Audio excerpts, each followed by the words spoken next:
पहल शुरुआत की है कि परम पूजनीय बाबा साहब डॉक्टर भीमराव अंबेडकर द्वारा लिखित रचित पुस्तक बुद्धा एंड हिज धम्मा को हम पूरे भारतवर्ष में स्थापित करने के लिए प्रत्येक बुधवार को जो बुद्धा एंड हिज धम्मा का वाचन का जो कड़ी हमने शुरू किया है, उसी कड़ी में हम लोग अभी लगातार 2 सप्ताह से उस बुद्धा एंड हिज धम्मा पुस्तक के वाचन के समीक्षा पर जो है चर्चा चल रही है।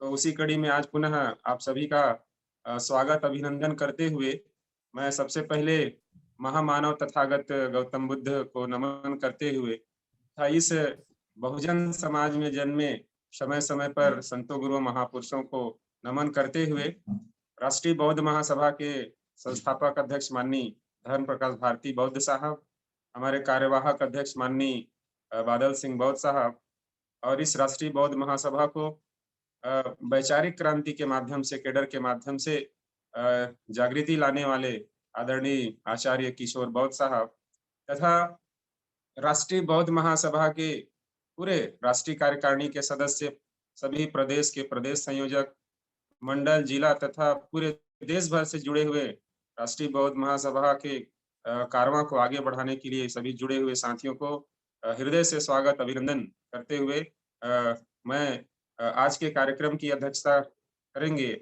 आज हमारे माननीय आर.एस. रवि बौद्ध साहब मध्य प्रदेश से और हमारे विशिष्ट अतिथि रहेंगे, उनका भी मैं आप लोगों को सूचना प्रदान करूंगा।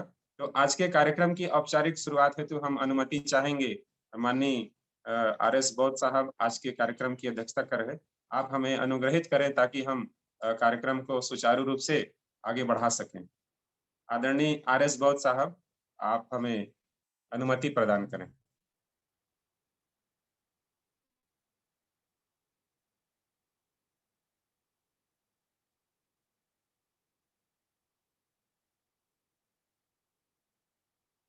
आदरणीय कार्यवाहक अध्यक्ष जुड़े हैं क्या हमारे बौद्ध साहब? ओके,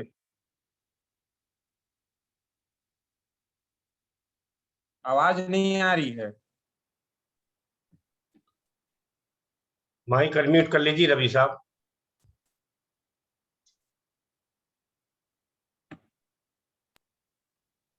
जी हो गया। माइक अनम्यूट कर लीजिए रवि साहब।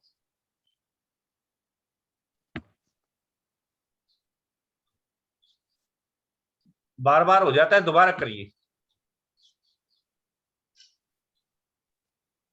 जी हो गया। मेरी आवाज आ रही है? हाँ जी जी।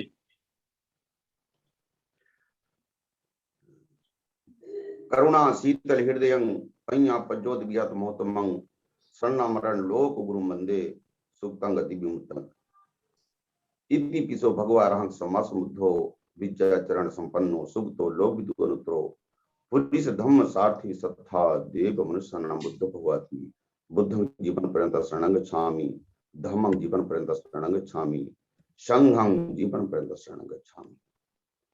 आज के पावन अवसर पर सबसे पहले करुणा के सागर तथागत बुद्ध को सादर त्रिवार नमन वंदन करते हुए तथा हमारे देश में समाज परिवर्तन करने वाले 150 महान पुरुषों की लंबी कड़ी है, उन सभी महान पुरुषों को हृदय से नमन करते हुए और हमारे राष्ट्रीय बौद्ध महासभा को पूरे देश में अर्थात पूरे भारत में ढंग से मार्गदर्शन कर रहे हमारे आदर्श एवं मार्गदर्शक राष्ट्रीय अध्यक्ष सम्मानित धर्म प्रकाश भारती साहब तथा राष्ट्रीय बौद्ध महासभा के सभी भी पदाधिकारियों का, जो राष्ट्रीय स्तर के राष्ट्रीय बौद्ध महासभा की कैबिनेट के जो पदाधिकारी हैं, उन सभी का सादर अभिवादन करते हुए सहवर्गी साथियों को धन्यवाद एवं साधुवाद ज्ञापित करते हुए मैं सादर आज का संचालन कर रहे हमारे युवा शक्ति के प्रणेता सम्मानित अशोक सोनवानी साहब से आग्रह करता हूं कि आज के कार्यक्रम का विधिवत संचालन करने का कष्ट करें। श्री सोनवानी साहब। बहुत बहुत साधुवाद आदरणीय बौद्ध साहब। आपके इस अनुग्रह के पश्चात हम लोग कार्यक्रम को आगे बढ़ाते हैं और मैं आप लोग सभी जुड़े हुए सम्मानित साथियों को अवगत कराना चाहूंगा कि बुद्धा एंड हिज धम्मा का लगातार जो प्रत्येक बुधवार को सुबह 7 बजे से इसका अध्ययन वाचन का कार्यक्रम सुचारू रूप से नियमित रूप से चलता आ रहा है और उसमें देश भर के लोग जुड़ करके इस पुस्तक का कहीं ना कहीं सारगर्भित जो बातें हैं, जो सार्थकता है, उसे अध्यापन अध्ययन के माध्यम से वो ग्रहण कर रहे हैं। तो अभी तक हमने इस बुद्धा एंड हिज धम्मा पुस्तक के वाचन अध्ययन करने के पश्चात हमें कौन कौन सी बातें हैं जो समझ में आई, कौन कौन सी बातें हैं जिस पर निष्कर्ष की जरूरत है और क्या समझ विकसित हुई, और हम आने वाले समय में या हम जहां भी रहते हैं वहां हम इस पुस्तक की जो सारगर्भिता है, जो सार्थकता है, जो बातें हैं, इसे हम किस तरह से लोगों के बीच में इसे हम इम्प्लीमेंट कर सकते हैं। तो उसी कड़ी पर आज पुनः बुद्धा एंड हिज धम्मा पुस्तक के वाचन के अध्ययन से हमने क्या सीखा, क्या समझ विकसित हुई, उन सब चीजों पर हम हमारे बीच में अपने विचार अभिव्यक्त करने के लिए हमारे पास मैं बताना चाहूंगा कि नारी शक्ति हमारे बीच में आज के विशिष्ट अतिथि के रूप में है। तो उसमें से मैं आप लोगों को नाम बताना चाहूंगा कि हमारे बीच में उपासिका विशिष्ट अतिथि के रूप में बहन विमला रानी जी हैं, जो कि प्रभारी भी है हमारे मध्य महिला विंग से, और उपासिका सरिता बौद्ध अम्बेडकर जी भी हैं, जो कि रामपुर उत्तर प्रदेश से हैं। ये भी अपने विचार हमारे बीच में साझा करेंगे। और झारखंड प्रदेश से हमारी बहन उपासिका सुषमा बौद्ध जी भी हैं, और बरेली उत्तर प्रदेश से उपासिका सारिका बौद्ध जी भी हैं। ये जो है कड़ी बाई कड़ी अपनी बात रखेंगे। तो मैं सर्वप्रथम आज के इस बुद्धा एंड हिज धम्मा वाचन के समीक्षा कहें या इस पर जो सीखी गई बातों को अपने विचारों के रूप में रखने की कड़ी में मैं आमंत्रित करना चाहूंगा सर्वप्रथम हमारे बीच में महिला विंग की प्रभारी आदरणीय विमला रानी जी को, कि आप आए और इस पुस्तक के वाचन से संबंधित आप अपने विचार अभिव्यक्त करेंगे। स्वागत है उपासिका विमला रानी जी।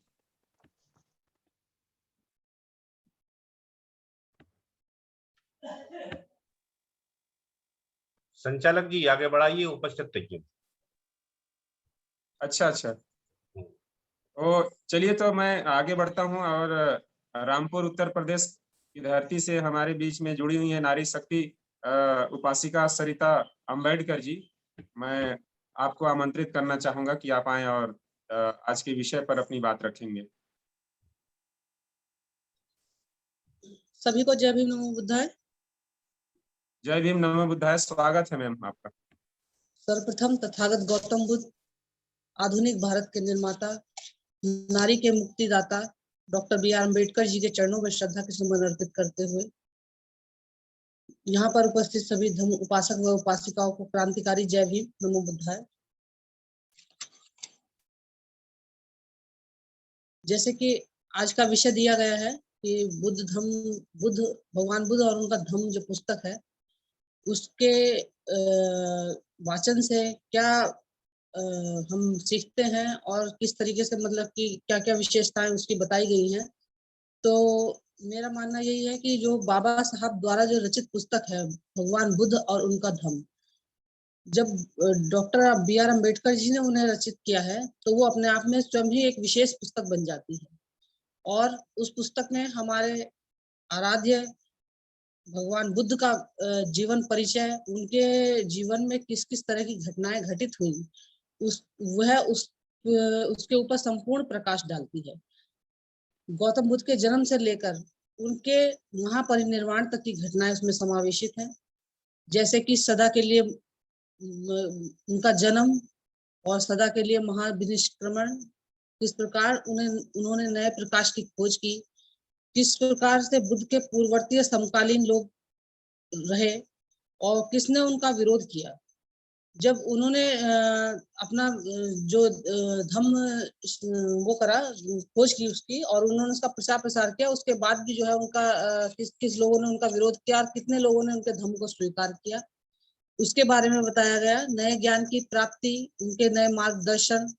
और जब गौतम बुद्ध ने धम्म दीक्षा दी तो किसको उन्होंने धम्म दीक्षा दी, किस प्रकार उन्होंने परिव्राजकों के लिए धम्म दीक्षा दी, किस प्रकार उन्होंने अपने कुलीन व धार्मिक गुरुओं की दीक्षा दी, निम्न स्तर के लोगों को किस प्रकार से उन्होंने प्रवज्ञा दी, या स्त्रियों को किस प्रकार से प्रवज्ञा दी, पतितों अपराधियों को किस प्रकार से प्रवज्ञा दी। तो ये सब बातें हमें धम्म के पुस्तक में देखने को मिलती हैं, और यही हमें बताता है कि सधम्म क्या है, अधर्म क्या है और धम्म क्या है। इसमें भेद करके हमें बताता है कि सधम्म क्या है, अधर्म क्या है और भेद क्या है, और बुद्ध के जीवन का मार्ग क्या है, और किस प्रकार से हम इस पे चल सकते हैं, और तथागत की क्या देशनाएं हैं, क्या उनके धर्मोपदेश हैं, इसके बारे में हमें बताता है। तो बुद्ध और धम्म जो पुस्तक है वो बहुत ही लोकप्रिय और बहुत ही धार्मिक पुस्तक है। हमें जो है इसका वाचन लगातार करना चाहिए, प्रत्येक बुधवार को इसको हमें शुरुआत करनी चाहिए।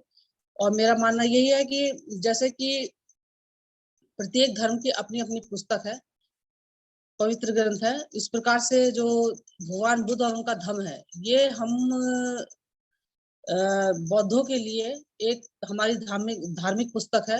हमें जो है प्रत्येक घर में इस धर्म की पुस्तक का वाचन होना चाहिए और हमें रखनी चाहिए।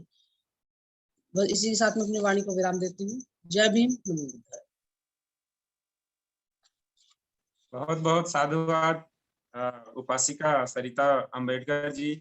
आपने पूरा प्रयास किया है कि बुद्ध और उनका धम्म, जिस प्रकार बाबा साहब अंबेडकर ने तथागत बुद्ध के पूरे जीवन से लेकर के अंतिम क्षणों तक की बातों को, विशेषताओं, जैसे कि हमारे आचार्य जी कहा करते हैं कि बहुत सारे ऐसे तथागत बुद्ध के जीवन संघर्षों, शिक्षाओं पर आधारित बहुत सारे साहित्य लिखे गए हैं, किंतु उन साहित्यों को बड़े ही सावधानी पूर्वक पढ़ने की जरूरत है। कहीं न कहीं इसी बात से शिक्षा लेकर के बाबा साहब अम्बेडकर ने भी बुद्धा एंड हिज धम्मा अपने जीवन के अंतिम क्षणों में इसे लिखने का काम किया, जिसे आपने भी अपने शब्दों से कहीं न कहीं इसे बहुत अच्छे से बताने का प्रयास किया है। तो बहुत-बहुत साधुवाद। तो आइए हम लोग पुनः आगे बढ़ते हैं, और मैं बुलाना चाहूँगा झारखंड प्रदेश से हमारे बीच में है उपासिका सुषमा बौद्ध जी। आप आएँ और आज के बुद्धा एंड हिज धम्मा के अध्ययन पर जो बातें हैं, जो विषय है, उस पर आप अपनी राय विचार रखेंगे। आदरणीय सुषमा बौद्ध जी। सुषमा बौद्ध जी नहीं है, बिमला रानी जी है, उनको ले लीजिए। ज्वाइन है? सुषमा बौद्ध जी नहीं है, बिमला रानी जी।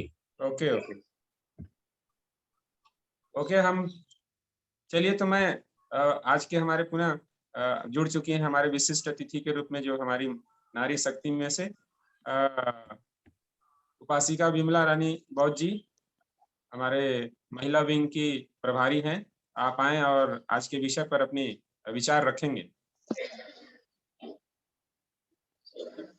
सभी को मेरा भारत में जन्मे समय समय पर